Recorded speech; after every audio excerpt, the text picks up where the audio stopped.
नमस्कार दोस्तों, आज हम विसर्ग संधि के बारे में विस्तार से जानेंगे। विसर्ग संधि की शुरुआत करते हैं तो सबसे पहले हमें यह जानना जरूरी है कि विसर्ग संधि की पहचान के लिए हमें यह जानना पड़ेगा कि प्लस से पहले यदि स्वर और स्वर के साथ में विसर्ग हो और प्लस के बाद में स्वर या व्यंजन दोनों में से कोई भी वर्ण आ सकता है तो वहां पर विसर्ग संधि होती है। अर्थात प्लस से पहले का जो स्वर आ रहा है उसके साथ में विसर्ग होना जरूरी है और विसर्ग का निशान होता है, इस प्रकार से दो बिंदु होते हैं। हम इसमें विशेष के रूप में देखेंगे और विशेष बात यह है कि विसर्ग संधि में विसर्ग केवल ओ, र, फिर श है शलजम वाला, फिर षटकोण श, मूर्धन्य श और इसके बाद में अंत में है सड़क वाला स, इनमें ही बदलता है। अर्थात जो विसर्ग है, विसर्ग संधि में जो विसर्ग होता है वह विसर्ग केवल इन वर्णों में ही बदलता है। ये एक आसान तरीका है, विशेष रूप से आपको जानने के लिए जरूरी है। नियम नंबर पहला देखते हैं विसर्ग संधि में। तो विसर्ग संधि का पहला नियम यह कहता है कि यदि विसर्ग प्लस से पहले आए और उस विसर्ग के साथ में अ या आ हो, अर्थात अ या आ के साथ में विसर्ग आए और प्लस के बाद में किसी भी वर्ग का तीसरा, चौथा, पांचवा या य, र, ल, व, ह या फिर कोई 11 स्वर आए। इसका अर्थ यह है कि किसी भी शब्द में प्लस से पहले तो विसर्ग आएगा और उसके साथ में अ या आ की मात्रा आएगी और प्लस के बाद में किसी भी वर्ग का तीसरा, चौथा, पांचवा वर्ण या य, र, ल, व, ह या फिर 11 स्वरों में से कोई भी एक वर्ण आ सकता है। तो उस स्थिति में इस विसर्ग प्लस अ का क्या बन जाएगा? ओ बन जाएगा। इसको उदाहरण के माध्यम से हम समझते हैं। मनः धन ज। तो यहाँ पर देखिए दोस्तों, मनः में विसर्ग है, प्लस के बाद में ज आया है और ज जो है वो छ वर्ग का तीसरा अक्षर है। छ छ और उसके बाद में आता है ज, तो यानी कि यह तीसरा वर्ण आ गया। तो यहाँ पर दोस्तों नियम यह कहता है कि यह विसर्ग और इसके साथ वाला अ है, इसका क्या बन जाएगा? ओ बन जाएगा। तो यहाँ पर मनः धन ओ था तो इसका शब्द बन गया मनोज, ये ओ की मात्रा आ गई। ठीक इसी तरह से यशः धन गान का यशोगान हो गया, क्योंकि यहाँ पर जो ग आया है वो क वर्ग का तीसरा वर्ण है। और इसी प्रकार से हित, ये जो शब्द है पुरः पुरहित, इसमें पुरः धन हित है तो र के बाद में विसर्ग है और आगे ह वर्ण आया है तो ह वर्ण के कारण ये इस विसर्ग का ओ हो गया, पुरोहित शब्द बन गया। इसी नियम में कुछ एक अपवाद भी है तो उनको भी हम देख लेते हैं साथ ही साथ। और वह अपवाद यह है कि यहाँ पर पुनः धन जन्म शब्द है लेकिन इसका पुनर्जन्म शब्द बनेगा। इसी प्रकार से पुनः धन उक्ति शब्द है, उसका पुनरुक्ति शब्द बनेगा। यह इसी नियम का अपवाद है, अर्थात इन शब्दों पर यह नियम लागू नहीं होता है। तो आगे बढ़ते हैं दोस्तों, अगला हम देखते हैं नियम नंबर 2। तो दोस्तों नियम नंबर 2 यह है कि यदि प्लस से पहले अ या आ विसर्ग नहीं हो, प्लस से पहले विसर्ग के साथ में अ या आ नहीं हो और प्लस के बाद में वही 3, 4, 5 वर्ग के और य, र, ल, व, ह और 11 स्वर आए तो यहाँ पर विसर्ग का क्या बन जाता है? आधा र बन जाता है। इसका अर्थ यह है कि पहले वाला जो नियम हमने पढ़ा था उसमें यह था कि विसर्ग से पहले अ या आ आए, लेकिन इस नियम में केवल इतना सा अंतर है कि विसर्ग से पहले अ या आ स्वर नहीं आएंगे।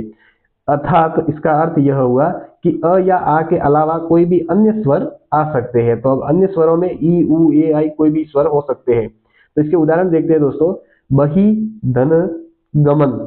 तो यहाँ पर गमन शब्द जो है वो वर्ग का तीसरा वर्ण है, ग, क, ख, ग, क वर्ग का तीसरा वर्ण है। लेकिन प्लस से पहले यहाँ पर बही में कौन सी मात्रा है? छोटी ई की मात्रा है, अर्थात अ या आ नहीं आए हैं, छोटी ई स्वर आया है। तो यहाँ पर शब्द जो बनेगा वह दोस्तों यह बनेगा कि ये जो ई है इसके बाद में आया हुआ जो विसर्ग है उस विसर्ग का आधा र बन जाएगा, अर्थात ये जो शब्द बनेगा वह शब्द बन जाएगा बहिर्गमन। यहाँ पर इस विसर्ग का ये आधा र बन गया। इसी प्रकार से आशीहि धनवाद, तो यह भी विसर्ग का आधा र बन गया तो शब्द बन गया आशीर्वाद। आशीर्वाद शब्द शुद्ध शब्द जो है वो शब्द शुद्धि में भी पूछा जाता है। आशीर्वाद में जो र है वो वाह के ऊपर ही लगता है, न कि इस शी के। यहाँ पर कभी कभार आपको ऐसे शब्द दिया हुआ मिलेगा जिसमें आशीर्वाद में जो शब्द है वो इस तरीके से होगा, यहाँ पर शी के ऊपर र की मात्रा होगी, र होगा, लेकिन यह शब्द पूरी तरह से गलत है। सही शब्द आशीर्वाद यह है। इसी प्रकार से युजुहु धन वेद, तो यहाँ भी विसर्ग से पहले छोटा उ है, यानी कि उ स्वर है, अ या आ स्वर नहीं है और इसके विसर्ग के बाद में व आया है तो यर लव में से ये व आ गया। तो यहाँ पर भी ये विसर्ग है, इस विसर्ग का आधा र बन जाएगा, अर्थात शब्द बनेगा यजुर्वेद। नियम नंबर 3, अगला नियम देखते हैं दोस्तों। तीसरा नियम यह कहता है कि यदि प्लस से पहले स्वर के साथ में कोई विसर्ग आया हुआ है और प्लस के बाद में यदि च, छ या श वर्ण है तो इस विसर्ग का श बन जाएगा। इसमें दोस्तों हमने एक ही नियम में 3 उप नियमों को जोड़ा है, यानी कि आपको अलग अलग किताबों में अलग अलग ढंग से ये 3 नियम मिल सकते हैं, लेकिन हमने सरल ढंग से समझने के लिए इन तीनों ही नियमों को एक साथ लिया है। और वह नियम यह है कि यदि किसी स्वर के साथ में विसर्ग प्लस से पहले आया हुआ है और प्लस के बाद में छ चम्मच वाला, छतरी वाला च और शंकर वाला श है, तो इसका ये जो विसर्ग है वो शंकर वाले आदेश श में बदल जाएगा।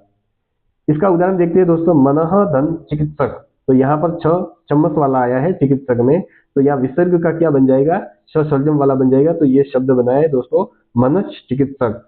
यहाँ पर आपको कभी कभार मनोचिकित्सक शब्द भी मिलता है, लेकिन मनोचिकित्सक शब्द पूरी तरह से गलत है। सही जो शब्द होगा वह मनच चिकित्सक होगा, यही शब्द शुद्ध है। इसी तरह से यदि इस स्वर के विसर्ग के बाद में यदि ट, ठ और श मूर्धन्य स्वर है तो यहाँ पर इस विसर्ग का क्या बन जाएगा, श बन जाएगा दोस्तों। तो यहाँ उदाहरण हम देखते हैं, धनुहु धन टंकार। तो यहाँ टंकार का जो ट है वो ट वर्ण है और इससे पहले विसर्ग आया हुआ है, तो ये विसर्ग आया हुआ है स्वर से पहले। अब यहाँ पर दोस्तों नियम यह कहता है कि इस विसर्ग का क्या बन जाएगा, श मूर्धन्य स्वर बन जाएगा। तो यहाँ इस विसर्ग का यह मूर्धन्य श आधा बन गया, तो शब्द बना दोस्तों धनुष टंकार। इसी प्रकार से यदि प्लस से पहले किसी स्वर के साथ में विसर्ग आया हुआ है और प्लस के बाद में त, थ या स वर्ण है, तो इस विसर्ग का ये दंत्य स बन जाएगा, यानी कि सड़क वाला आधा स बन जाएगा। तो यहाँ दोस्तों अगला हम नियम इसका उदाहरण देखते हैं, विहि धन तार। विहि धन तार में जब हम इसका संधि करेंगे तो वह शब्द बनेगा विस्तार। तो यहाँ पर भी दोस्तों हम यह देख सकते हैं कि स्वर के बाद में विसर्ग आया, तो यहाँ पर भी वी में ई स्वर है और इसके बाद में ये विसर्ग आया है और प्लस के बाद में त, थ या स में से कोई होना चाहिए। तो यहाँ पर देखिए दोस्तों तार का त वर्ण है।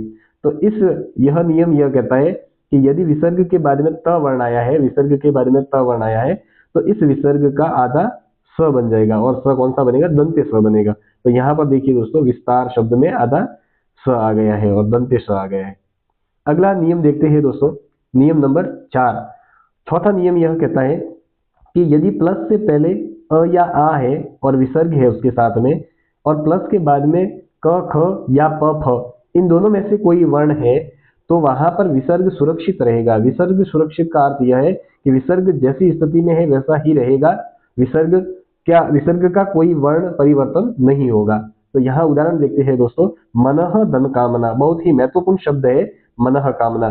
तो यहाँ पर देखिए दोस्तों विसर्ग के बाद में क या प आता है, क, ख या प, फ आता है, तो यहाँ विसर्ग सुरक्षित माना जाता है। तो यहाँ सही शब्द जो है, शुद्ध शब्द मनः कामना होगा। मनोकामना शब्द गलत है। मनोकामना यदि कई शब्द लिखा हुआ मिलता है तो वह शब्द शुद्धि की दृष्टि से वह शब्द गलत है। इसी प्रकार से प्रातः धन काल, तो यहाँ भी विसर्ग के बाद में क आया है, तो यह विसर्ग सुरक्षित माना जाएगा, प्रातः काल शब्द बनेगा। इस नियम के भी दोस्तों कुछ एक अपवाद है, तो उन अपवादों को हम देखते हैं। जैसे कि वनः धनपति, तो इसका विसर्ग का आधा स बन जाता है, वनस्पति शब्द बन जाता है। पुरः धनकार का पुरस्कार शब्द बन जाता है। यह विसर्ग संधि में इस चौथे नियम का अपवाद माना जाता है। अगला नियम दोस्तों देखते हैं, नियम नंबर 5। पांचवा नियम यह कहता है कि यदि प्लस से पहले अ या आ के साथ में विसर्ग नहीं हो, यानी कि विसर्ग से पहले अ या आ स्वर नहीं आने चाहिए, इसके अलावा कोई अन्य स्वर आ सकते हैं। अन्य स्वर में ई, उ कोई भी स्वर आ सकते हैं और प्लस के बाद में क या ख या फिर प या फ इन दोनों में से कोई भी वर्ण आए, तो यहाँ पर दोस्तों इस विसर्ग का मूर्धन्य श बन जाता है।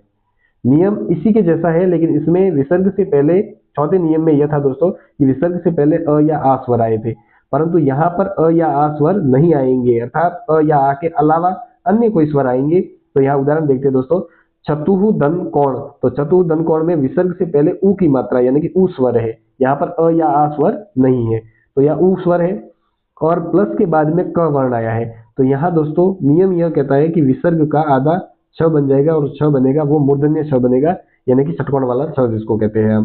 तो यहाँ दोस्तों शब्द बना चतुष्कोण। इसी प्रकार से बही धनकार, इसका भी ये विसर्ग है, इस विसर्ग का आधा श बन गया षटकोण वाला और शब्द बना बहिष्कार। तो दोस्तों आज हम इतना ही पढ़ेंगे। इससे अगला जो है वो हम अगले भाग में पढ़ेंगे, अगले वाले वीडियो में। तब तक हमारे साथ में बने रहिए। धन्यवाद। जय हिंद, जय भारत। और यदि आप चैनल पर नए हैं तो इस चैनल को सब्सक्राइब जरूर करें, लाइक करें, शेयर करें। धन्यवाद। जय हिंद, जय भारत।